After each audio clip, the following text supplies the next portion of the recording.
It was a chilly night, and I was working the graveyard shift at the gas station. The eerie glow of the fluorescent lights cast long, unsettling shadows across the pumps and aisles. A sense of solitude hung heavy in the air as the occasional howl of the wind outside sent shivers down my spine. As the minutes ticked by, a car pulled up to the station. A man stepped out, his face obscured by the darkness. He seemed ordinary enough, but there was something about him that gave me an uneasy feeling. He filled up his tank and then headed inside to pay. To my surprise, he paid cash for the gas and even bought a pack of cigarettes, an uncommon sight these days. I brushed off the thought, assuming it was just a coincidence for him to pay cash. The following day, as I was about to leave my house for my shift, I caught a glimpse of the news. My heart sank as the report showed a man being apprehended for robbing a gas station just this morning. As they revealed the suspect's face, a chill ran down my spine. It was the same man who had visited my gas station last night. The gas station he robbed was right next to where I worked, and the cashier there had suffered a brutal beating. Dread consumed me as I pieced together the events. The man had paid cash for the gas and cigarettes he bought from me. It dawned on me that he might have used the money he stole during his robbery spree to make those purchases. Fear gnawed at me, and I couldn't shake the thought that I had been in close proximity to a dangerous criminal. The drive to work that night was nerve-wracking. I couldn't shake the feeling that the man's arrest might not be the end of the story. What if he had accomplices, and they were still out there seeking revenge? The gas station where I worked could be their next target. Throughout my shift, I kept looking over my shoulder, half expecting the man or his partners to show up. Every creak and rustle heightened my paranoia. The occasional sound of a car pulling into the station made my heart race, but it was just regular customers, oblivious to my fear. The long night eventually passed, and I managed to make it through unharmed. The sun began to rise, bringing with it a sense of relief and safety. I had survived the night, but the terror of the encounter would linger for a long time. I used to enjoy the short walk to the gas station where I worked as a cashier. It was so convenient, being just a 15-minute stroll from my home. However, one unfortunate day, my world took a sinister turn. As I was making my way home after a long day at the gas station, fate had other plans. I stumbled on an uneven pavement, and the next thing I knew, I was lying on the ground with a throbbing pain in my ankle. I had broken my ankle and was unable to walk without assistance.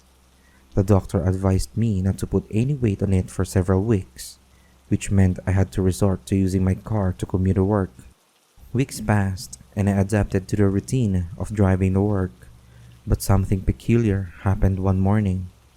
A wrinkled old man, seemingly around 70 years old, approached me just as I was about to leave for work. He greeted me with a peculiar smile and asked, "How come you don't take walks to work anymore, young lady?" I was taken aback by his question. How did he know about my walking habits? I hesitated to respond, but his unwavering stare made me feel uncomfortable. He seemed to know more than about me than he should, and it sent shivers down my spine. Over the next few days, I couldn't shake off the feeling that someone was watching me, whether I was at work, in my car, or even at home. I had an eerie sensation that eyes were following my every move. I started noticing the old man standing outside his house, his eyes fixed on me as I left for work or returned home. Each day, the old man's behavior grew increasingly unsettling. He would always find a way to engage me in conversation whenever I passed by, making cryptic remarks about my daily routine. I became paranoid, feeling like I was trapped in a twisted game of cat and mouse. I decided to confide in a few friends about the strange encounters with the old man, but they dismissed it as mere coincidence or an old man's harmless curiosity. However, I knew better. His intense interest in me felt far from innocent. One gloomy evening, as I was leaving the gas station, I noticed the old man standing nearby. His gaze fixated on me. I felt a surge of fear and anxiety rushed through me. This time, I had enough. I confronted him, demanding to know why he had been watching me and how he knew so much about my life. With an eerie calmness, he replied, "You remind me of someone I once knew, someone I lost a long time ago. Watching you brings back memories," and put on such an eerie smile. His response only deepened my discomfort, and I hurriedly walked away, not wanting to indulge him any further. From that day on, I took extra precautions, always looking over my shoulder and varying my routes to and from work. The unnerving encounters with the old man continued for some time, leaving me on edge and paranoid. I never felt safe, constantly wondering what he had planning or if he intended to harm me in any way. The once short and pleasant walk to work became a terrifying journey through a web of fear and suspicion. Until just one day, the man stopped appearing and the feeling of unease left my body. It was then I found out that one of the old man's son took him to his home to take care of him. I never expected that my ordinary job as a gas station cashier would lead me into a dark and chilling encounter that would haunt me for the rest of my life. It was just another regular day at work for me, standing behind the counter, scanning items and exchanging small talks with customers. Among the safety stream of faces passing by, one man caught my attention. He was unremarkable at first glance, but something seemed off about him. As he pulled over to the pump, I noticed he parked in an unusual manner, his car facing the opposite direction. I brushed it off as a harmless eccentricity and continued attending to other customers. A few minutes later, the man came inside to pay for the gas.